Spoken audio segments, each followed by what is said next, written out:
Hello, Just Too Good here. On the latest edition of LEGO Marvel-thon, we take a look at Guardians of the Galaxy Volume 3. So Guardians of the Galaxy Volume 3 is one of my favorite Marvel fairs in quite a bit, in part because the film has a singular vision and voice from its director James Gunn, as do the other Guardians films, but I think this one might be my favorite of the bunch.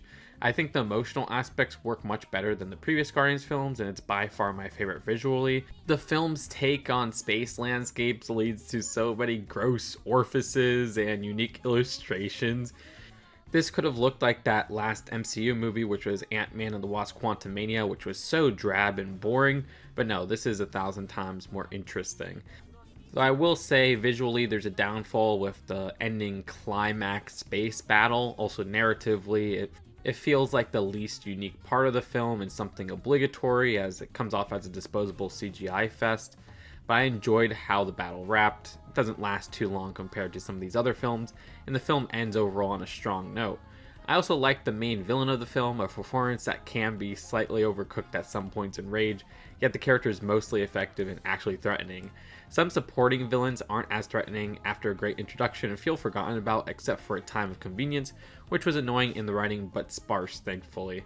The main crew is incredible fun to follow, and honestly this is the most I've liked Chris Pratt since Emmett from the LEGO movie. It was actually cool to see some darker elements of the character. And while the film doesn't come off as overall depressing and sardonic, I like when the film did get dark, mostly emotional scenes which work very well. One is a bit cheesy though. Most character animation is pretty good. One CGI animal is noticeably off. Interesting new character designs overall. Bit of a tonal whiplash here and there with a couple of bathos moments after effective emotional scenes. If you don't get what bathos is, it's basically when they downplay an emotional scene following it with a joke.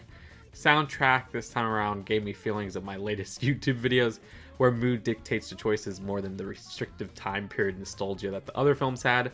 I was really happy to see a Vocaloid song excellently used in the film. They used Do You Realize, which is one of my favorite songs, and there's some other great ones that I don't want to spoil. There was an overused song which was also in the Super Mario Bros. Movie, so it's kind of like, okay, two Pratt blockbusters back to back using this song. Speaking of music, I think this original score wasn't memorable, and one of my least favorite parts of the movie is how some silly scenes use the score in a downright annoying way, where it's plucky Disney Channel music. Ugh. But this is few and far between. The 2-hour 30-minute runtime is surprisingly mostly engaging and only ever feels overlong in the previously mentioned CGI action space battle. That was definitely a checkout point. And there are some fun cameos from some actors you'd expect from a James Gunn production. So that's my thoughts. I'd honestly rate this a 7 out of 10. It's a low 7 out of 10 for me, but still, I'm amazed I gave a Marvel movie in 2023 a 7 out of 10. Regardless, let's talk about the LEGO sets. My favorite of the bunch is the Bowie ship, and I think LEGO did an excellent job at capturing this at a $100 price point. Like, it's not super to scale with its appearance in the movie, but without making it a ridiculous direct-to-consumer set or overpriced set. I think the $100 price really captures the weird shaping of this ship.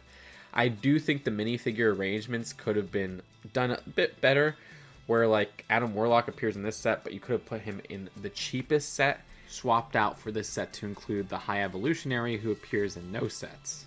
And the cheapest set, I was surprised at seeing how accurate it was to the film.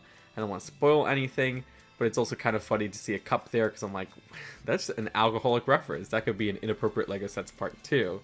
Rocket's ship set actually makes more sense on the minifigure inclusions, though I think that was easily a set where you could have thrown in the main villain.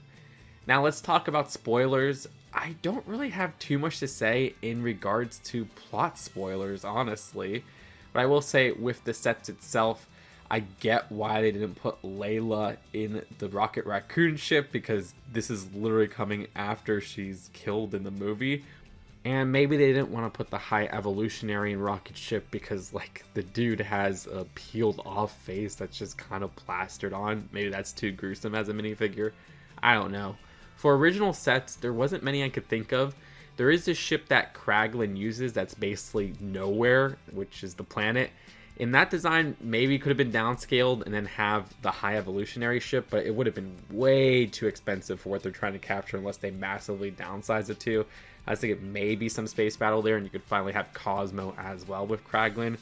But it's not a big deal, and I think the selection of sets they had is a good selection. Again, I think Rocket Ship could have been a better set, though. Just maybe make it cheaper, maybe choose something a little bit different, because I wouldn't have minded another space battle set as in just another landscape set.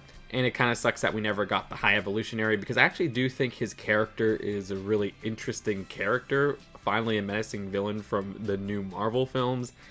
I would have liked him as a minifigure. I would have liked a new Gamora. I would have liked Kraglin. I would have liked Cosmo. As for the post-credit scenes, Adam Warlock being on the new team of Guardians will be interesting. I want to see that character explored more, and also having that random kid. Okay, I'm not sure which one that was, because there's just a bunch of kids in that one scene, which did anybody feel that was a bit like the Thor Love and Thunder freeing the kids thing?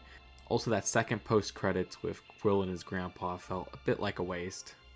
Regardless, that's it for my video here. Let me know what you think of the movie in the comments below if you've seen it. Sorry for a lack of videos lately. I've been working on this long City 2023 summer video, which I spent way too much time on.